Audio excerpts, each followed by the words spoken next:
Some of the first videos I posted on YouTube had to do with 3% militias in Georgia, and this was around the same time as the occupation of the Malheur Wildlife Refuge. And I wanted to tell a little bit about the story of the occupation of this wildlife refuge and go into detail of different kind of occupations and protests around the country, because I think that these occupiers were given a real bad rap in the media.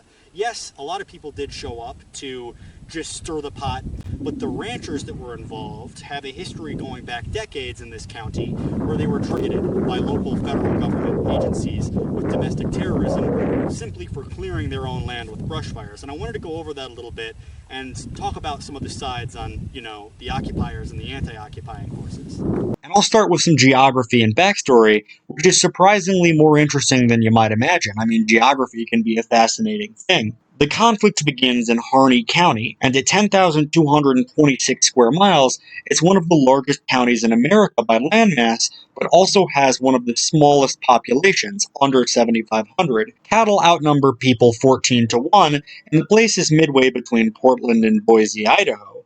And as such, they feel underrepresented, particularly by the increasingly left-wing metropolitan state government of Oregon. The sheriff here only has 6 officers, and the county seat of Burns has a separate department, but it's so little staffed that they can't even operate with 24-hour help. As I drove in, I saw a sign protesting for a Greater Idaho, something which the media made fun of a while ago, but something which conservative folks here are very serious about. Suffice it to say, they feel very underrepresented. They feel that the government has abandoned them, even their state government, and when the state government of Oregon turns increasingly far left, they turn towards Idaho. You can consider this land the land of the underrepresented. On the outskirts of the county seat is the Burns Paiute tribe, the 300-something strong band that held out from the reservation they were forced on and then pushed away from in the 1870s. They owned a small casino until 2012, but after they were forced to close it, the tribe began to rent out land to nearby ranchers for grazing. So you have this gigantic county, one of the largest in America, and you have ranchers which feel that they aren't represented by the state government, and a population so small that basically state and federal government have no real interests in helping their life at all. Meanwhile, 75% of the county is federal land, belonging to various government agencies such as the U.S. Bureau for Reclamation, the Bureau of Land Management, or BLM, the Fish and Wildlife Service, and various others. Because of this lack of representation the ranchers have been afforded, they feel that the feds can't properly manage the land and ought to turn it over to the state government for proper use. The Hammond family, who later becomes wrapped up in this case, was ranching here since the 1870s. In 1994, the manager of the Malheur Wildlife Refuge notified Dwight Hammond that his permit to graze cattle on the refuge was revoked. 2 months later, he and his son saw federal workers setting up a boundary fence that would block their cattle from grazing in the park. After attempting to stop them from building it, they were arrested by federal agents. When the case was taken to court in Burns, tensions finally began to bubble over. It came to light that the Hammonds were taunting the feds, saying that they would, quote, tear their heads off and shit down their neck, or calling them, quote, useless cocksuckers. The feds called these death threats, but it's pretty much just in line with the language used by a pissed-off rancher. This is language that was used for years on and off as the BLM continued to block their usage of the land. In 1999, Stephen Hammond started a small fire on his own property, intending to clear land and burn dry sagebrush. The fire escaped and made it onto a small parcel of BLM land, and the feds tried to take the Hammond family to court for domestic terrorism, basically trying to throw the book at them to get them out of their hair. The starting of fires like this was common practice, and the two they were eventually tried for occurred in 2001 and 2006, when in reality it was just a standard procedure to stop the spread of an invasive plant. The fire in 2006, however, was slightly different. That year, a natural wildfire began on Crumbo Butte, and the Hammond family saw that the BLM wasn't going to start a controlled burn to prevent the spread of the fire onto land owned by the ranchers, so they began one themselves, honestly handling the land much better than the feds. They did this at night because they knew the BLM would tell them not to, unknowingly almost trapping several BLM firefighters on the hills above. Being in such a remote ranching part of the country, local courts were in their favor, but the federal court was not. In 2012, the Hammonds waived their right to appeal so they could receive the mandatory minimum sentence of 5 years, and not be declared domestic terrorists, U.S. District Judge Michael Hogan independently decided that the federal government was violating the constitutional prohibition on cruel and unusual punishment. His last day before retiring, he sentenced them to between 3 months and a year, but the federal government, represented by the Oregon DA, stepped in and demanded they drop the sentence and resentenced them to 5 years, along with a $400,000 fine. This occurred in late 2015 and was the trigger for the occupation of the wildlife refuge itself, although this would later take on a life of its own. Around this time, the Hammond case was attracting other anti-government protesters, including ranchers who found themselves in similar situations. Soon, Ammon Bundy arrived. Bundy and his associates met with the county sheriff for 8 hours to detail a peaceful protest for the cattlemen, and also requested that the officer protect the Hammonds from arrest by the feds. And I have to say, the sheriff was very sympathetic, but he reluctantly declined. Bundy and a few of his associates, independently of the Hammond family, planned a total occupation of the wildlife refuge. Despite early meetings with Bundy and Payne, the Hammonds eventually rejected their offers of assistance, with Hammond's attorney W. Allen Schroeder writing that, quote, "Neither Ammon Bundy nor anyone within his group or organization speak for the Hammond family." And now that the Bundys were walking around the county, in December, the Fish and Wildlife Service began circulating flyers with Bundy's face, warning their employees to be on the lookout. At the same time, it was very obvious to everyone in the community that militiamen were moving in. Locals reported seeing camel-clad people walking around with long rifles weeks before the occupation. It seemed like Bundy and his cadre were taking matters into their own hands outside of the Hammond family, who were worried that the Bundys would hurt their reputation. What solidified the occupation was a meeting at the county fairgrounds in Burns. Here they created what they called the Harney County Committee for Safety and advocated for direct action in occupation. According to the website, the committee sees itself as a, quote, governmental body established by the people in the absence of the ability of existing government to provide for the needs and protection of civilized society. On December 30th, the wildlife refuge staff went home for the holidays, and they were specifically told by their bosses not to return unless instructed to. On January 2nd, protesters marched against the Hammond decision.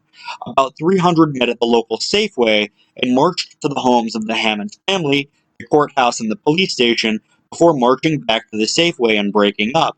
There was no violence or police presence. This meeting was organized by a group calling itself the Pacific Patriot Network, members of which had been in the community since November because of the arson case. And the Pacific Patriot Network is sort of an umbrella group which organizes other local militia groups.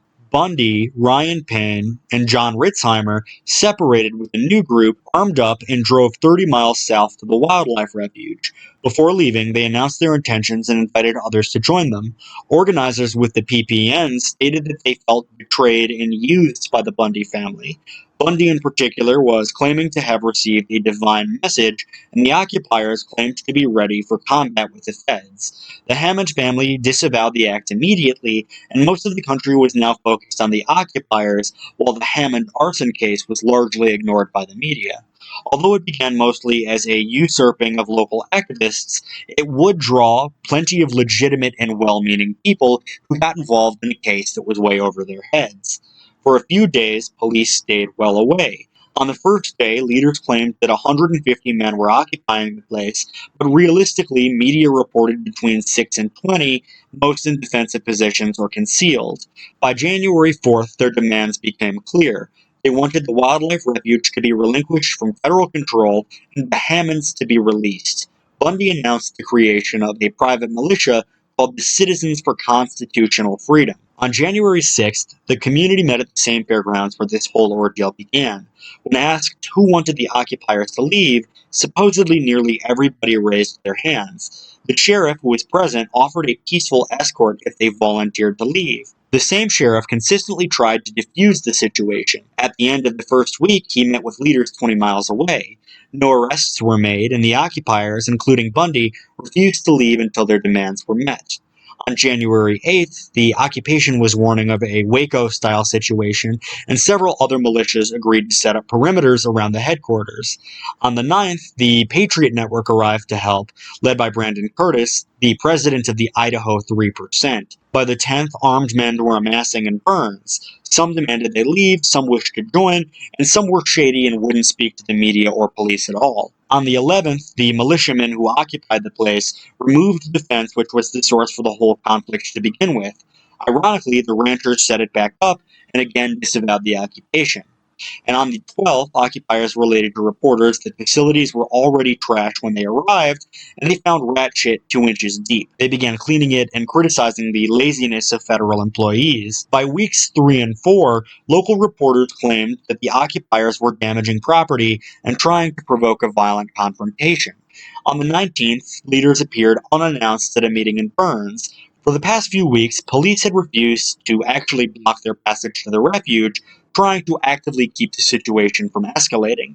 They more or less came and went as they pleased. Things seemed tense but stable. Police had made it known that they wouldn't be the first aggressors, but it seemed like the feds were infiltrating their group because a convoy carrying their leaders was ambushed. This is where the case gets deadly.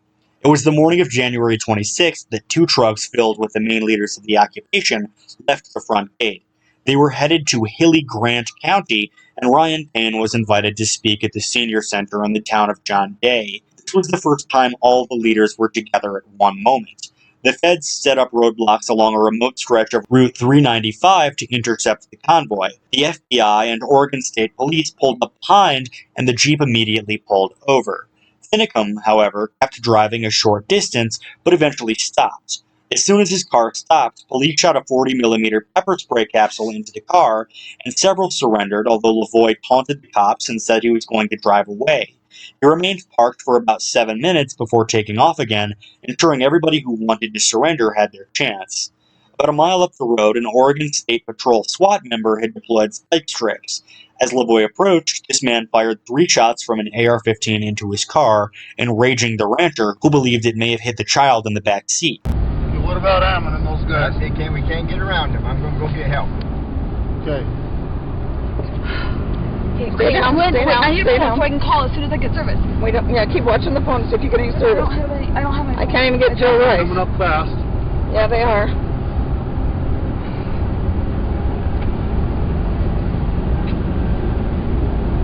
Okay, I don't know about numbers. Well, I got numbers, but I can't call because we have no service. Okay. No, mobile network not available. Do you have numbers for people here in town? Yeah, but... Hang on! Okay, they're shooting. Hang on! Okay, we're here. Go ahead and shoot me! Jim! Trying to. Shoot me! Shoot on the ground! Stay down, stay down. Stay down. Stay down. Stay down. Shoot me! You're gonna have to shoot me! Damn it. Are they shooting him? Did I shoot him? You assholes. At this point, Lavoie swerved to avoid the block, thinking that the officer, once the car was stopped, would simply kill everybody. He'd already fired 3 shots into the vehicle, not even looking to see who was in it or if they were armed. It wasn't exactly careful driving as he came to a stop, and he crashed into a snowbank. As soon as he opened his door, 2 more shots were fired, this time by FBI Hostage Rescue Negotiation, or HRT. One of these shots hit the truck and injured Ryan Bundy. The agents never made sure they had a proper backdrop, and again fired pretty indiscriminate. Sufficiently pissed and also likely convinced he was a dead man either way, Lavoie went to pull his gun and was shot twice in the back. The following day, all the women and children left the wildlife refuge. 5 or 6 stayed behind. Hours later, the feds began to set up roadblocks blocking anybody who wanted to leave. Ammon Bundy issued statements through his lawyer urging the holdouts to surrender. By January 29th, the 4 left in the refuge were stating that they wanted to stay until they had no supplies left. The FBI had actually earlier offered to let 3 go without incident, but wanted the one who had a warrant out for his name in another state to be arrested. While 2 of the occupiers were willing to take the deal, one of them refused, saying that it was an all-or-none deal, so all of them began hugging and saying that it was going to be everyone leaves or nobody leaves. At this point, the FBI cut their cell phones and jammed all of their communications. They went offline for a good deal of time. On February 10th, one of them hopped onto an ATV and drove up to the barricades before hurrying back, apparently seeing if they would shoot him. By 5:45 p.m. that evening, the feds used that escalation to surround the building. The occupiers agreed after some negotiation to surrender at 8 a.m. the following morning. In total, 26 people were arrested for federal felony conspiracy, of which 7 were acquitted in October 2016 and 4 were convicted in March of 2017. All in all, 9 went to jail, and charges against a man named Peter Santilli were totally dropped. In 2018, Trump issued pardons to the Hammond family, whose arson case more or less began the wildlife refuge. There was finally an admission of a, quote, overzealous appeal from the previous administration, which should have never resulted in prison.